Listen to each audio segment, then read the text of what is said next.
Baik, selamat datang kembali di channel Tanya Soal, di mana berhubung banyaknya permintaan ataupun request dari teman-teman untuk membahas materi-materi sosum, terutama geografi, maka kita upayakan membuat satu video berisi soal-soal geografi yang kita prediksikan mungkin muncul di seleksi ujian mandiri tahun ini ya. Ya, kita mulai dari soal pertama. Rumah iglo di Eskimo merupakan fenomena khas daerah tersebut. Pernyataan tersebut termasuk konsep dasar geografi: A. Perbedaan wilayah, B. Keterkaitan keruangan, C. Situs, D. Keterjangkauan, E. Jarak. Jadi ada dua hal yang bisa kita perhatikan. Pertama, rumah iglo di Eskimo. Kalau kita bisa mengetahui pengetahuan umumnya bahwa Eskimo itu adalah orang-orang atau suku yang hidup di daerah kutub, daerah dingin, maka kita bisa menyimpulkan bahwa fenomena adanya rumah iglo ini hanya bisa ditemukan di wilayah tersebut. Tidak mungkin orang Eskimo membangun rumah iglo di daerah tropis. Kan rumah iglo kan terbuat dari balok-balok es ya, pasti meleleh. Nah, dengan demikian, kita sudah bisa memastikan bahwa option A itu bukan jadi jawaban, karena kalau dilakukan di wilayah lain, tidak bisa. Nah, kalaupun kita tidak tahu, ya, tidak tahu sama sekali tentang rumah iglo di Eskimo, misalkan dia disebutkan rumah adat apa di suatu wilayah. Misalkan kalau di Indonesia itu kan ada rumah adat yang berbentuk rumah panggung. Pasti ada alasan tertentu mengapa mereka mendirikan bentuk rumah seperti itu. Tidak mungkin di daerah perkotaan mereka membentuk daerah rumah berbentuk panggung dan lain sebagainya. Ada tujuan tertentu yang mereka inginkan, yang mereka harapkan ketika membangun rumah dengan bentuk tersebut. Dan hal itu terkait dengan ruang ataupun wilayah di mana mereka bertempat tinggal. Maka walaupun kita tidak tahu misalnya nama sukunya apa, tempat tinggal di mana, kalau berkaitan dengan fenomena seperti ini, itu biasanya jawabannya adalah yang keterkaitan keruangan. Jadi masalah tersebut hanya berlaku untuk wilayah yang spesifik. Oke, kita lanjutkan ke soal nomor 2. Berikut ini adalah komponen-komponen sosial yang ada di desa. Kata kunci di soal ini adalah sosial. Jadi aspek-aspek ataupun komponen-komponen itu dibagi menjadi dua bagian. Yang pertama adalah fisik, yang kedua adalah sosial. Fisik itu biasanya terdiri dari hal-hal yang ada wujudnya, seperti lokasi, luas gitu ya. Berarti komponen seperti lokasi, luas, dan keadaan tanah ini adalah kondisi atau komponen fisik. Sementara komponen sosial itu biasanya melibatkan manusia.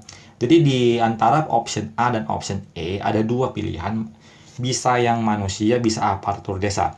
Tetapi kata kunci yang kedua adalah di desa, maka manusianya tidak semuanya di desa. Maka yang lebih tepat kita pilih adalah aparatur. Jadi kalau kita baca ke textbook tentang geografi, bisa kita pelajari bahwa komponen sosial itu terdiri dari aspek-aspek sosial masyarakat yang beberapa bagian utamanya adalah budayanya, ada juga kearifan lokal,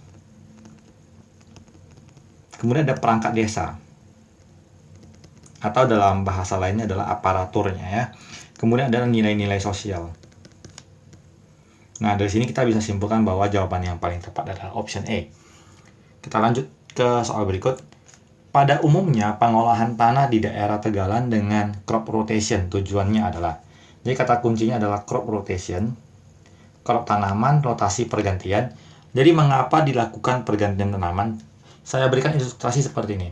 Misalkan di suatu daerah ditanam tanaman tomat ya. Musim panen pertama ditanam tomat, sudah dipanen, ditanam tomat kembali, kemudian setelah panen ditanam tomat kembali, maka setiap tanaman itu membutuhkan nutrisi yang berbeda. Kata kuncinya nutrisi.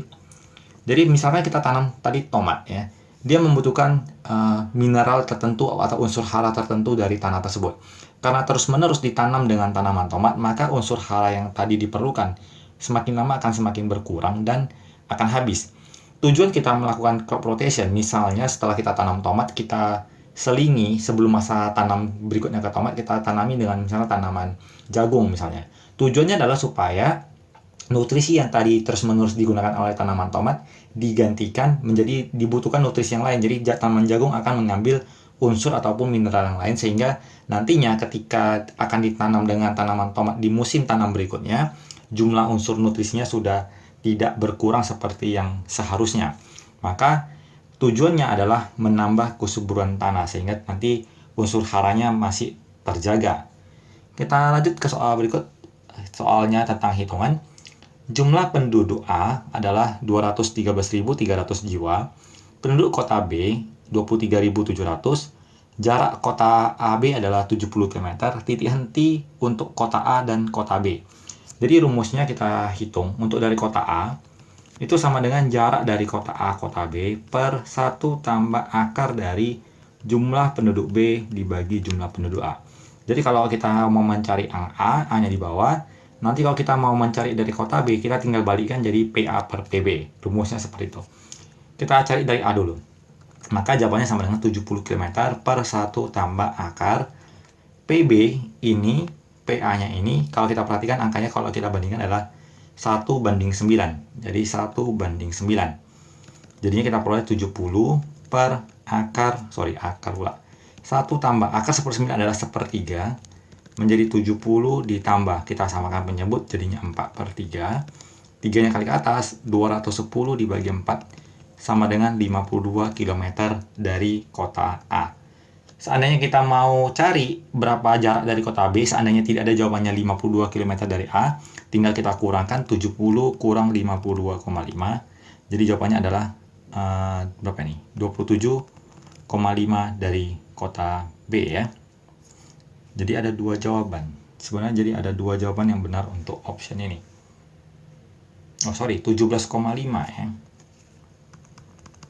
Jadi ini berarti tidak benar. Berarti jawabannya yang sudah pasti adalah di jawaban option D. Tadi ada salah hitung, maaf.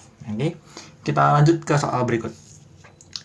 Indeks konektivitas dari kota pada gambar di bawah ini sebesar.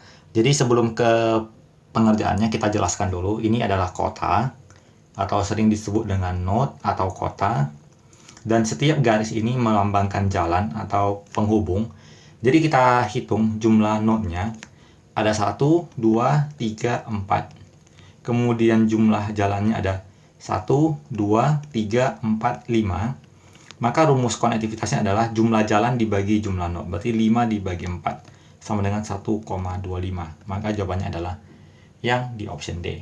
Kita lanjut. Semakin meninggalkan pusat kota Jakarta, kegiatan ekonomi semakin berkurang. Sebaliknya, semakin memasuki Bekasi, kegiatan ekonomi semakin ramai. Pernyataan tersebut sesuai dengan teori A. Konsentrik, B. Sektoral, C. Pusat pelayanan, D. Inti berganda, E. Pemekaran kota. Jadi kalau kita ibaratkan di kota Jakarta, ini pusat kota Jakarta, ada kota Bekasi, pusatnya. Semakin keluar, katanya ekonominya semakin berkurang. Tetapi semakin masuk ke Bekasi juga semakin ramai. Berarti kalau kita balikkan, semakin menuju ke pusat kota Jakarta juga semakin ramai.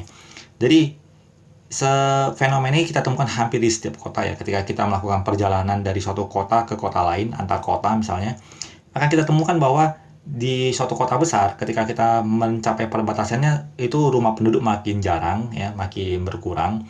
Berarti bisa kita asumsikan kegiatan ekonominya juga pasti berkurang karena jumlah penduduk berkurang, kegiatan ekonomi ataupun siklus usahanya berkurang.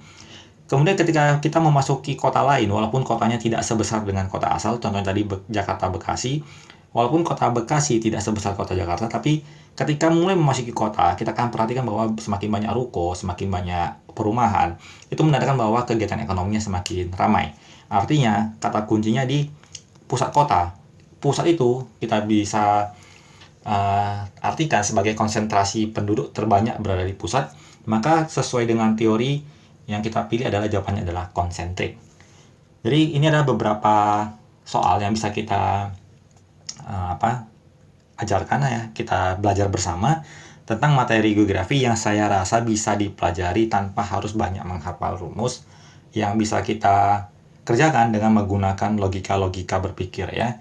Jadi demikian yang bisa kita sampaikan dalam kesempatan kali ini. Kalau ada hal-hal yang kurang dipahami, bisa kita diskusikan di kolom komentar, kita sama-sama belajar supaya hasilnya juga semakin lama semakin baik.